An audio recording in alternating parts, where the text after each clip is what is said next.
L'chaim, everyone. L'chaim l'bracha. Today is Yud Gimel Iyar, or Echad B'Iyar. Yud Gimel, the Gematria Echad, the yard site of the Rebbe's brother, Rabbi Yisrael Ari Leib.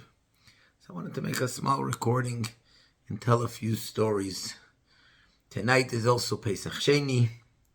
Pesach Sheini is the date that teaches us in Nitokin Farfallen, it's never too late. And this is in fact the teichen, the content that, as we'll see the stories of the story of Rabbi Yisrael Ari Leib, whom we don't know much about. We don't know much about, I mean, there's very little that we as people here can understand about such great people. But we do know what the Rebbe tells us. Yisrael is the essence of a Jew. Aryeh is the power that a Jew has standing like a lion, and Leib means even when it's in Yiddish, even when it's in a different language, not in Lashon Kodesh, it comes into the world. And as the Rebbe always spoke on the yard site about the idea of bringing Torah and bringing a lakus and bringing that simplicity of connection to Hashem into even the sciences of the world, into every aspect of the world. I'll start with a story that the Rebbe tells. The Rebbe writes it in his notes, and like all of those, it's a story which is the Rebbe writing for himself, and therefore very short-handed, if you want to put it.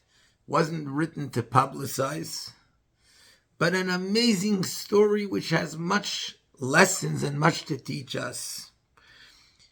The story happened on the eve of Hey Teves Tafresh Peites, 1929 was the Rebbe's wedding. The Rebbe got married Yudalit Kislev.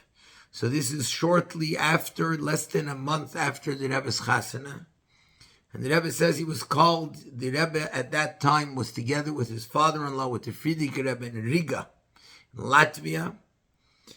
The Rebbe was called by the Frierdiker Rebbe, and the Frierdiker Rebbe said, I want to share with you a dream or a vision that I had last night. Actually, the Frierdiker Rebbe first said to Rebbe, I have regards for you. From who? From your brother Leibel. That's Rabbi Yisrael Ari Leib, who at that time was living in Leningrad, in Russia. The Frierdiker Rebbe is in Latvia and Riga. So the Rebbe asked, did you get a letter from him? The Frierdiker Rebbe said, no. I heard a Maimer Chassidus together with him from my father, the Rebbe Rashab. And the Frierdiker Rebbe goes on to describe how he saw his father, he saw the Rebbe Rashab. The Rebbe Rashab said, Ze können reingehen, können sie reinrufen. The Rebbe Rashab says to the Frierdiker Rebbe, there are people who are waiting to come in, you can call them in. And the Frierdiker Rebbe says there were a few people there. One of them was your brother, Leibel. And the Frierdiker Rebbe later actually describes to the Rebbe that he was chewing something and his hat was a little tilted on the side. And the Frierdiker Rebbe went over to the Rebbe's brother and gave him a hug with one arm. And the Rebbe Rashab said, very der junger Mann, who is this? And then the Rebbe Rashab, after a few seconds, said, ich kann him doch, I know him. Interestingly was that the Rabbi Yisrael Ari Leib never met the Rebbe Rashab in his lifetime. The Rabbi Yisrael Ari Leib apparently was very well versed in the Rebbe Rashab's Mamorim, but they never really met up. Anyway, and he says, the Frierdiker Rebbe says, I heard a Maimer, and the Frierdiker Rebbe describes the Maimer and says to the Rebbe, you can ask your brother Leibel about it. And apparently the Rebbe did write to his father, to Rebbe Levi Yitzchak, about it and mentioned the whole story, because in a letter from the Rebbe's father asked the Rebbe, tell me more about the Maimer that the Frierdiker Rebbe heard in a dream together with Leibel. And the Rebbe's father says, write to Leibel about it, etc. That's, in short, something which is Rebbish as things, not necessarily something that we could fully grasp or understand, but if somehow we heard the story, that means there's a lesson for us. And the concept is the idea, and the idea of what the Rebbe always, on the yard site on Yud Gimel Iyar, the Rebbe would always Often the Rebbe would say Mamorim of Chassidus, if it was on Shabbos, and the Rebbe would say a Maimer before davening, etc., etc. But the idea is the Mamorim are always about Kedoshim or Emer, about the difference between a Tzaddik and a Baal Tshuva, and the Mailav of a Baal Tshuva over a Tzaddik, the fact of the way a Baal Tshuva can elevate even the lowest part of the world and lift it up and connect it to Hashem. And that's in fact the idea of, like the Rebbe explains the name Yisrael Ari Leib. We have that power as Bali Tshuva, meaning as people who are involved in the world, and as the Rebbe speaks about, involved in the science of the world, involved in the things that happen in the world, to take Yisrael, to take that essence of the connection that we have to the Eibishter and to bring it down into every aspect and every place that we may be. And so I want to continue with a story that has been going around the last 2-3 days. Perhaps some of you heard it.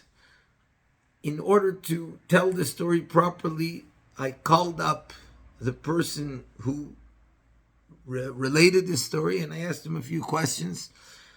But it's all there clearly in the voice note that's going around, so I'll just relate it in short. The story was told by Mushi Fogelman, Shmuel Fogelman from LA, who's a Chassidus Yid who works in business in LA. And firstly, as a introduction to this story, is the story of his father, who was a shliach of the Frierdiker Rebbe to Buffalo to make a yeshiva in Buffalo. Later went to Worcester and then was in Buffalo on shlichus. And it was one of the times that he went to the Frierdiker Rebbe. The Frierdiker Rebbe sent him the year Tafshin Beis. It was one of the times where the Frierdiker Rebbe made Tafshin Gimel, Tafshin Dalet, and he left from the Frierdiker Rebbe. When he's leaving, there's no cell phones, as he says. There's no cell phones. There's no, not much when you go, even though it seems to us like a small trip today. In those days, it was a distance. And he said to Frierdiker Rebbe, Ich bin elend. I'm lonely. When I'm leaving the Rebbe, I'm feeling lonely. And the Frierdiker Rebbe said to him, and he wrote down the words, and he kept it with him throughout his life. And the Frierdiker Rebbe said the following: wherever you're going to strengthen Yiddishkeit and to spread Torah, I am with you. There's nothing, never lonely. And to bring out this concept and this story in the most amazing way, and something which we can all understand and take it. So here's the story that has just happened in the last few months. So this Mushi Fogelman was in Shvat. He says to me it was Vav Shvat, and he had a dream. But more than a dream, it was clear. It was as clear as can be that he's standing by a Fabrengen of the Rebbe, and the Rebbe is sitting in his place, and he's standing in front of the table, and they're having a conversation. And this is where he wakes up in the middle of the conversation. The Rebbe is speaking to him quite intensely about tzedakah. And the Rebbe says to him the following: Was darfst du mir geben, als ich soll ihm geben? Oder ich soll dir geben, als du sollst ihm geben, besser kannst du ihm allein geben. So the Rebbe told him, why should I give you money so that you should give to him? Or you give to me so that I should give to him, when you can give it to him on your own? And so in the dream, he turns to the Rebbe and he says, let the Rebbe tell me what I should do, and I'll do it. And the Rebbe smiled, and the Rebbe says, so if that's the case, du kennst, and the Rebbe told him a name, Shalom, and he didn't remember what the name was. Do you know this person? Now, truth to tell, he didn't know this person, but he figured there's people sitting around here, they'll know this story, I can ask them. So I said to the Rebbe, yeah, ich ken him. And the Rebbe said again, du kennst him? You know him? And the Rebbe said the following: if so, then give him $1,250. And he woke up. He says, I woke up and I right away went to the computer, to the database to try and find who is this person who I don't really remember the name clearly. Is it Shalom or Shlomo or something? And he says, finally I found a Shloim Perman, or Moshe Perman, who's in Uruguay, on Shlichus, or in somewhere in South America on Shlichus, and he says, I went to the Mashpia, I went to Rabbi to the Mashpia in Yeshiva, Rabbi Shapiro, and I spoke to him, and we discussed it, etc., and I decided I'm sending him the money.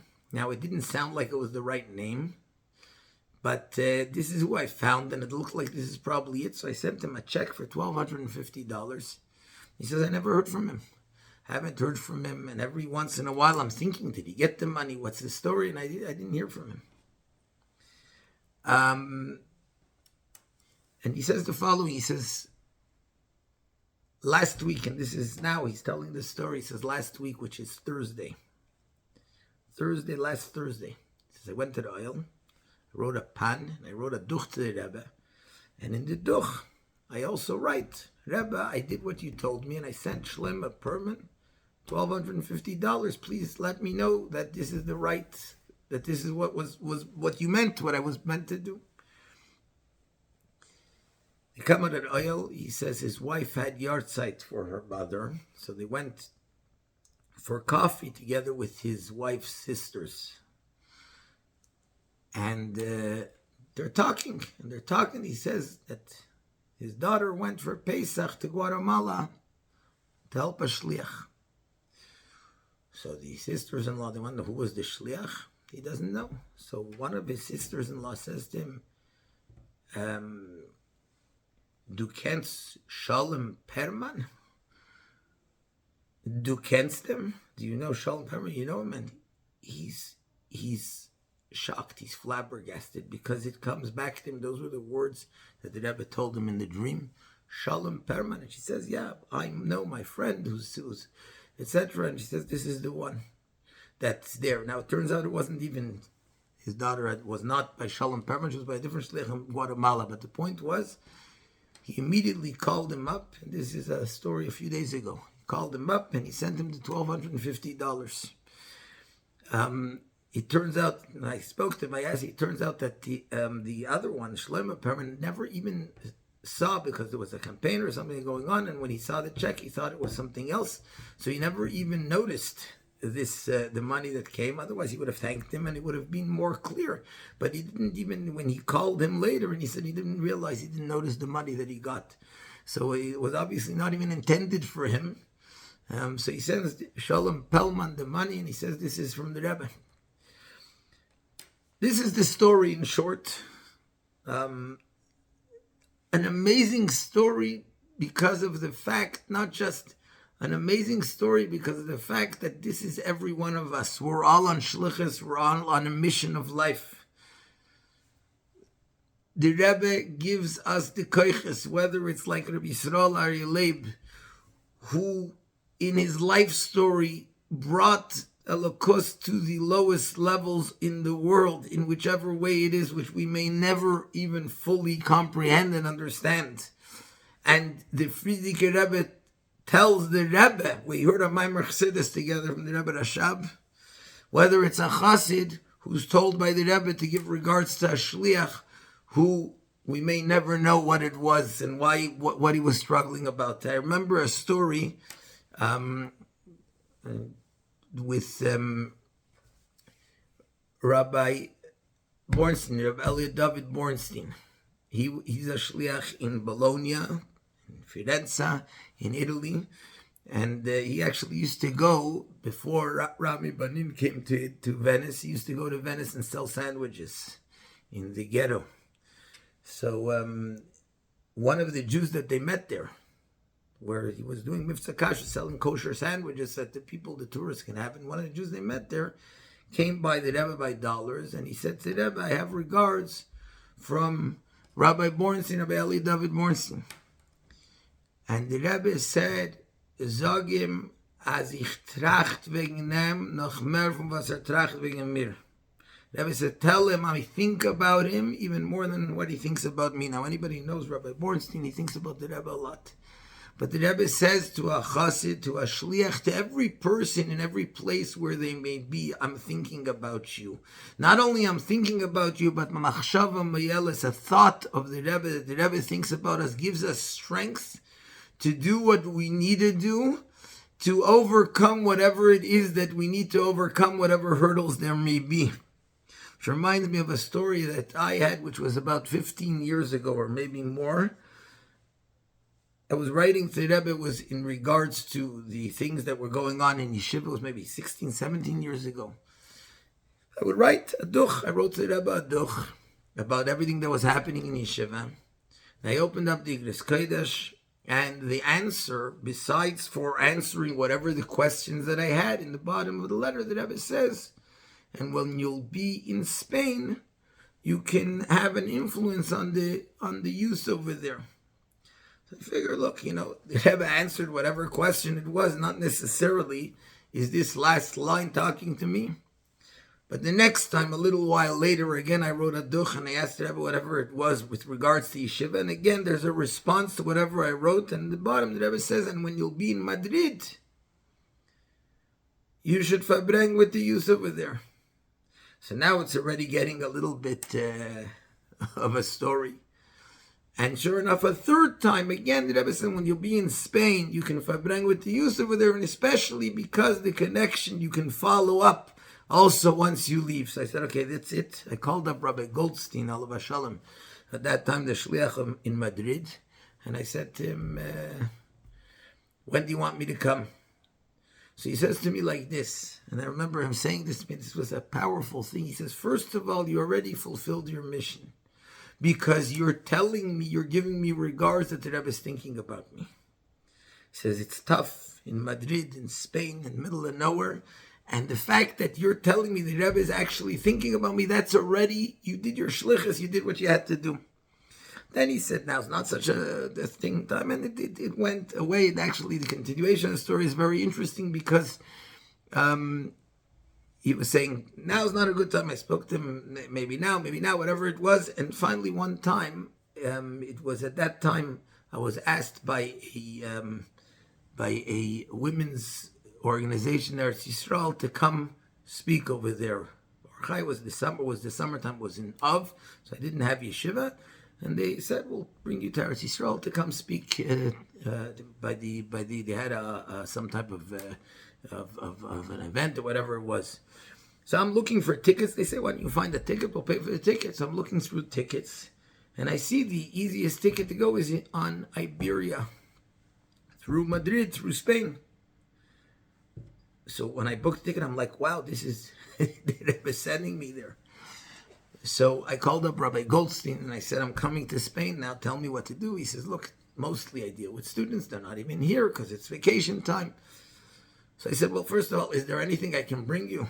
He says, mayonnaise. Do you have mayonnaise in South Africa? I said, mayonnaise, that's all you want. I said, we have meat. We have everything. He says, meat? Really, meat? So anyway, I brought him a suitcase. I packed a suitcase filled with meat and mayonnaise, of course, and whatever it was. And I arranged it that when I fly through Spain, that the suitcases, I can pick them up in Spain. And there's a stopover for a few hours. I'll go over to his Chabad house, and this way I can give him the suitcase also, and we'll see what the Rebbe's mission is.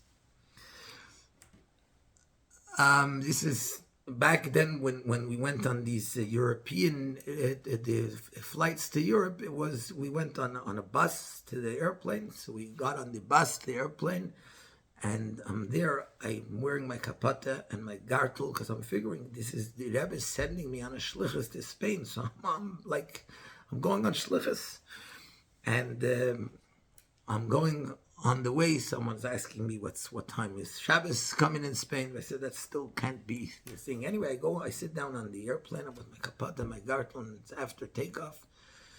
And right after takeoff, a guy comes over to me. I started learning. It was right before the Shchei Shav. So I'm learning the asicha about the kuntris of Hilchas Beis HaBchira, and I'm learning a asicha about the Beis HaMikdash. And the guy comes over to me with a kuku, with a ponytail, and he says to me, "If can I learn with you?" I said, "Yeah, sure." So we sit down and we're learning a sikha, a deep guy. We discussed it for like a long time. We're pashat learning through. And then afterward we got talking. And I said to him, "You're going to Eretz Yisrael also?" He says, "No, I'm going on vacation to Spain." I said, "Where are you coming from?" He said, "I live in Botswana." Botswana is a small country near South Africa. He says, "I live in Botswana." I said, "Jews in Botswana, what are you doing there?" He says, "Agriculture, whatever it is, we live there." And he says, I'm strengthening myself a little bit in Yiddishkeit, but I have nobody to speak to. There's nobody to ask. Anyway, we exchanged numbers. It was a night flight. When we landed in Spain, I went also to get my luggage so I can go to Rabbi Goldstein, and I put on film with him in the airport in Madrid, and I took his phone number, and we were in contact for a while after that, actually, when he had questions, etc., until eventually they moved back to Eretz Yisrael, and then we lost contact. But for the one Jew, when the Rebbe sent me over there to Spain, for the one Jew, because afterwards there wasn't much that I found else over there in the shlichus in Spain. But for one Jew, which the Rebbe says later, you can continue the connection. The point of it is that it's Pesach Sheini tonight. Pesach Sheini is when a Jew says, the Jewish people, they come to this group of people, they come to Moshe Rabbeinu and they say, Lama Nigara. They say, look, we're busy with Arayne Shel Yosef, we're busy, we're Tmei Meis, we're busy in the world, in the issues which are dealt with inside even the Shalish Klippus Atmeis of the world. And Moshe Rabbeinu says to them, Imdu v'eshma ma'itzav Hashem lachem. Moshe Rabbeinu says to them, a Jew, and it doesn't matter where he is, yes, they're dealing with Arayne Shel Yosef, but the concept is they're Tmeim L'nefesh Adam. You have an issue, you want to know what to do. Moshe Rabbeinu says, that's important to me. I'm going to speak to the Eibishter. I'll ask him, what's the story? And the Eibishter says, Pesach Sheini, you have a second chance. Every single one of us on this special day of a yahrzeit of a holy man of Rabbi Yisrael Ari Leib, of the Rebbe's brother, and on this special day, tonight of Pesach Sheini, every one of us has to know, it doesn't matter where I am. It doesn't matter in which situation I am in the world. It doesn't matter in what place I am. The Rebbe is taking care of me. The Rebbe is giving me the message from the Eibishter. The message from the Eibishter that's saying, Imdu v'yashma ma'itzav Hashem lachem. Your situation matters. Your situation, wherever you may be, is important enough to make a whole new Yom Tov of Pesach Sheini. And we have to hold on to that, and we have to realize that. We were given a shlichus, we were given a mission to be mekabel pnei Mashiach tzidkeinu. It's time to finally greet Mashiach. That's the point of it all, that we should be able to bring the Korban Pesach tomorrow in Yerushalayim. And we should know that we're getting all the brachas and all the koiches from the highest possible place. To every single one of us, no matter where we may think we are, we're getting the highest and the most powerful strength to be able to fulfill our mission. L'chaim, l'chaim. May the Eibishter give the brachas to every single person in everything they want, in everything they need, that we should have the koiches, we should have the strength and the power to fulfill our mission, and that tomorrow we should bring the Korban Pesach. Lama nigara, why should we lose out? We also want to bring a Korban Pesach. We should finally bring the Korban Pesach of all of history in Yerushalayim, Iyar, in the Beis Hamikdash Hashlishi, l'chaim.